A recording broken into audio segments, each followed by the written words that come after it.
Coming up, David Cameron's cancer candor.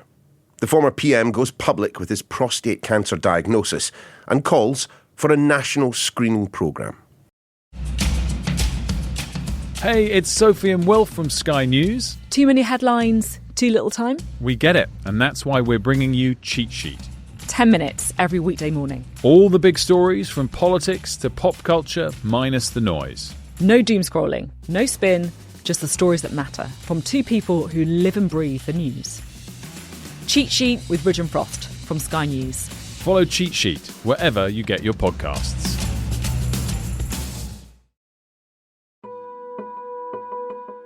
Four words we never want to hear, but that so many of us will. I'm afraid it's cancer. David Cameron received his diagnosis a year ago, prostate cancer. Thankfully, the treatment he's received has worked, but many are not so lucky. Hence, he is now calling for a targeted screening programme, one focusing on those at greater risk.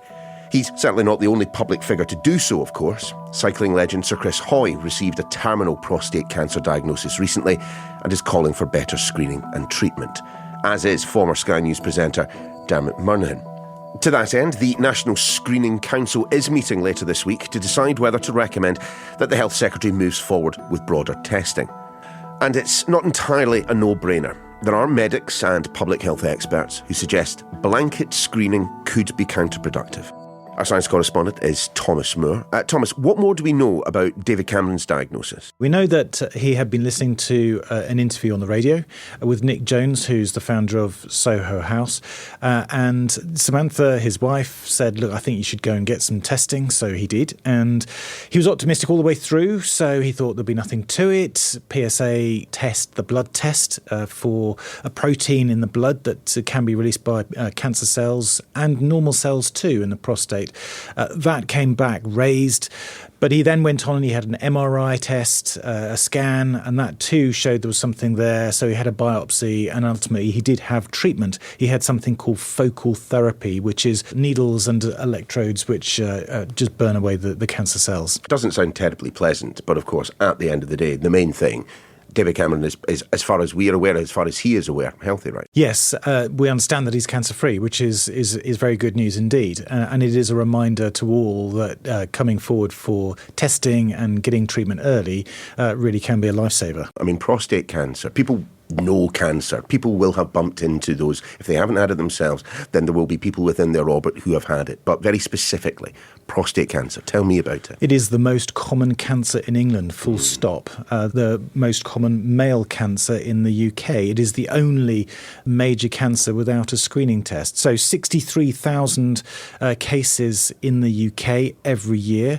More than 12,000 of those will die. And there is a massive north-south divide here. So if you live in London, 1 in 8 men who are diagnosed with prostate cancer will be diagnosed at a stage where it's too late to be cured. If you live in Scotland, it's 1 in 3. 1 in 3? It's a big difference, and so much of it is about coming forward at an early stage, getting testing. You're much more likely to be picked up when it is treatable. But over your lifetime, 1 in 8 men are going to be diagnosed with prostate cancer. If you're in certain risk groups, it's much higher. So there are groups that we can identify as at high risk? Yeah, there are. So we know that black men are at twice the risk. So 1 in 4 of those will develop prostate cancer over their lifetime. If your father or brother had prostate cancer, you are at 2.5 times the risk. And you're also at higher risk if your mother or sister had breast or ovarian cancer. And that's because there are some cancer genes which can cause cancer in either sex. Let's talk about the detection of prostate cancer, because as with pretty much every form of cancer, catching it early is key. So how do we find it? So there has been this long-standing test called the PSA test, prostate-specific antigen. Now, the antigen is a protein which is released by cells in the prostate, both normal cells and cancer cells. And it's quite normal to have low levels in your blood, so they can detect it. And that increases with age. Now, at a certain threshold, doctors go, okay, so there's something extra going on in the prostate.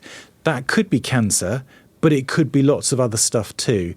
And that's why the specific antigen is a start in diagnosing, but it is not enough on its own. Thomas, let's just be straightforward about this. I think it's worth our time reminding people that the first test that you will have is what? It's a blood test. It is a blood test. It's no more invasive than that. It's a needle in your vein to take a sample of blood. After that, you just follow the process, and you're only going to go towards a biopsy or even treatment if they feel that there is something to worry about. So I think a lot of men are reticent about going to their doctor about prostate issues. Because, let's just say it plainly, we think we're going to get something shoved up our backside. Yeah, absolutely. A finger up the backside, yeah. That doesn't generally happen these days unless there are other issues that the doctor thinks might be going on. But generally, it's not to detect cancer. There are other ways of doing that. So I think put that to one side. Men also need to get over the embarrassment. Yes, okay, so the prostate is involved in sexual function. It's normal. We've all got bodies. Women have got over so many issues to do with their health, and that's part of the reason that they come forward for cancer screening and death rates have fallen. Men need to do that too.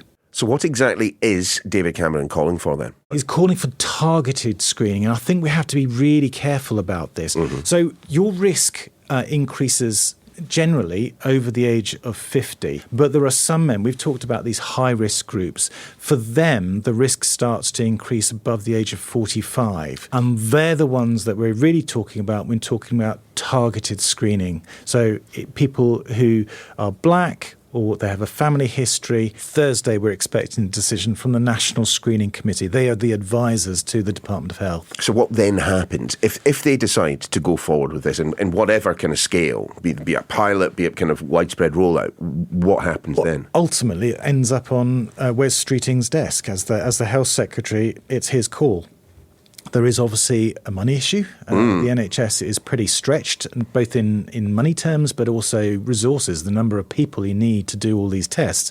And that's why I think at first this would be targeted screening that they go with, just to test things out, see what impact there is on resources, and then in baby steps, as evidence accumulates, roll it out to other men too. Because as things stand, if I go to my GP at the age of 47 and ask for a prostate test, I'm not going to get it, am I? As a white man, no. But anybody who falls into one of these other risk groups, they should be given a screening if they go in and request it. We have this bizarre situation in the NHS where a GP can have a man in front of them who may fall even into a high-risk group, but they cannot offer screening to them. But the man can request it. And that's the important thing here. Ask for PSA screening. Let's just examine the case for targeted testing in the kind of the general population. I mean, does it all just boil down to the fact if you catch this cancer early enough, survival rates improve? Yeah, pretty much. Yeah. That's the same with any cancer. And this is the best way we have at the moment. So there was this big European trial. It was 162,000 men in the 50s or 60s, and they had screening every 4 years with blood tests for PSA, and that reduced the number of deaths by 13% over the following 2 decades. So there is a reduction in the number of deaths, but there is a cost to this too, and it's not just financial. The test isn't specific enough, and that is where we get into big problems. Not everybody with a normal PSA test is cancer-free, so there can be some cancers that are there even if you have a normal PSA test. But the bigger issue is that even men with a raised PSA may not have a cancer that they need to worry about in their lifetime. What are the signs of prostate cancer? So this is it. In most cases, there are no symptoms.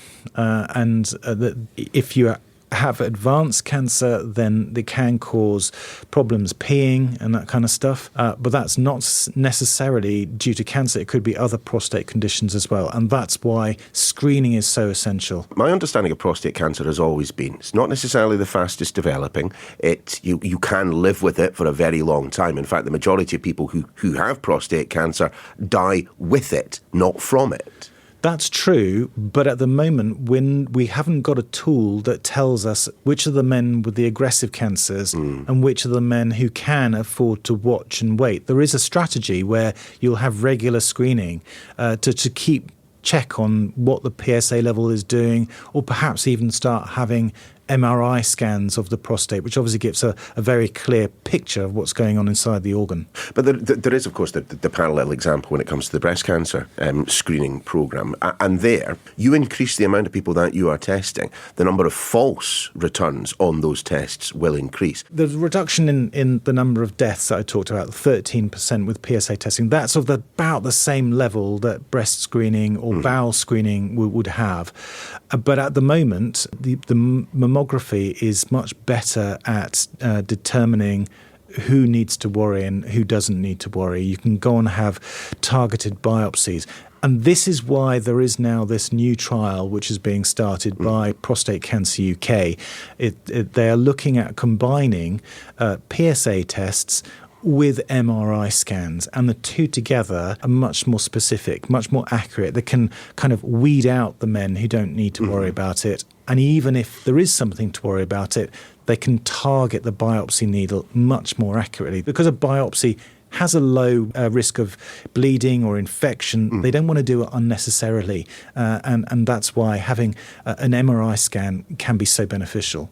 I get why David Cameron is talking about this in the same way, Sir Chris Hoy has also talked about prostate cancer. There is only one country in the world right now that has this PSA-based national screening, and it's Lithuania. It feels as if then, as a result, the medical profession isn't shouting from the rooftops for this change to take place. Yes, and they have been criticised. The National Screening Committee, campaigners have accused them of fixed thinking, that they haven't been keeping up with the evidence. The trial I've been talking to you about was released earlier this year. Now, have they built that evidence into their report coming out this week? It was a large study. Many people would say it's the kind of study that does give the green light to screening. But I suspect that they're going to be very conservative, very cautious, and they will make these baby steps towards screening, and that will be targeted at high-risk men first. Look, we've got two rapidly greying men sitting opposite each other, so I suppose we should talk about our own personal experiences. You've been for a test, haven't you? Yeah, I have. What prompted it? So I guess my age, doing what I do, I'm well aware of the risk increases with age. And of course, there have been high-profile celebrity cases. Sir Chris Hoy, who was diagnosed at a very advanced stage. And I thought, I can't dodge this any longer. I've got to do it. So I did go to my surgery. The practice nurse took a sample of blood, and the results came back a week or two later, and it was normal. How was the weight? Because I'll say this, cancer scares me. Cancer really scares me. And I'm not the right side of 50 for this test, but I have been mulling over, for a variety of reasons, getting one myself. I'm one of the lucky people. I'm in a position that I could pay for a test if I wanted it. And I've avoided it, even though I could do it. And so that weight can't have been brilliant. No, I guess at the back of my mind, it was reassuring to get that all clear. I say all clear. The test showed there was nothing to worry about. There may still be stuff going on in my prostate, but I don't know, because at the moment the NHS doesn't do routine MRI scans for somebody in my situation. So I can't be absolutely sure. There is no certainty with this, and this is the problems with the PSA test. But I would still say knowing your score is good, because it's not a one-off. You can then come back in a few years' time, even if you've got a low or normal level, and you will be able to spot whether that PSA level has shot up, and that would suggest that there's something going on. The fact that the number of people I've heard diagnosed with prostate cancer who have talked about it openly have made reference to their better half, their partner, their wife, whatever, kicking them sometimes literally down the street to go to the GP surgery. I do think that is really illustrative of the problem that people have with cancer, particularly men. Yeah, 100%. I think it needs somebody to encourage you in that direction. We can all find excuses. We don't want to find out bad news. I can tell you, being diagnosed with cancer is bad, but being diagnosed with advanced cancer is even worse. How do we encourage people to have these conversations? I mean, it's great. I mean, David Cameron coming out and talking about it, I'm certain will have had a positive effect. For sure. All these celebrities, I think they speak to us. And I think any man who is white over 50 should be going to get a test. Any man who is black or has a family history who's over 45 should be going to get a test. GPs have to give them a test. They have to make sure that the patient in front of them understands the pros and the cons. But I think it's something it's better to know. Thing with this cancer is it is very treatable, isn't it? It is treatable in its early stages, but too often we hear of men where the cancer has spread to the bones or the liver and so on, and then it's not good at all. What then is the treatment? So once upon a time, it used to be a surgical procedure. So they'd go in there, they would cut away the cancer, and the problem is that the nerves in there are very delicate and they're related to sexual function, and there are also the tube which you pee through is also in there. So there is a big problem with quite serious side effects if the operation hasn't gone right. But there are now much, much better treatments. You can use lasers, you can use ultrasound, you can do other things as well, which are much better at cutting away the cancer, but also preserve the nerve and the tube that you pee through. So they're much safer too. And this is why people have been so reticent at using the PSA testing, because there was this belief that it wasn't specific enough, wasn't accurate enough, but it also might lead men down this line towards treatment that they did not need and put them at risk of really quite serious side effects. The testing's getting better. It's much more specific when you build in MRI scans and so on, and that means that fewer men are going forward to having treatment. And when you get to that stage, the treatment itself is much safer. Just lastly, if someone is listening to this, is concerned for whatever reason and wants to get tested, straight to the GP. Make that appointment. Talk to them about the pros and the cons. If you're over 50, over 45, if you fall into the risk groups, you should be offered a PSA test. And that is going to be the first step of just helping dealing with this. You can't sit there worrying about it at home. Go and get the information, get tested, know your number. Thanks, Thomas. And more of his advice is available over on the website. We've also popped a link to the NHS advice page on prostate cancer in the notes attached to the show. The Sky News Daily is back again tomorrow.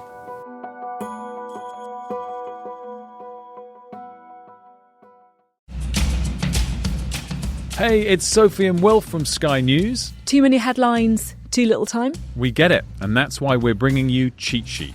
10 minutes every weekday morning. All the big stories from politics to pop culture, minus the noise. No doom scrolling, no spin, just the stories that matter from two people who live and breathe the news. Cheat Sheet with Ridge and Frost from Sky News. Follow Cheat Sheet wherever you get your podcasts.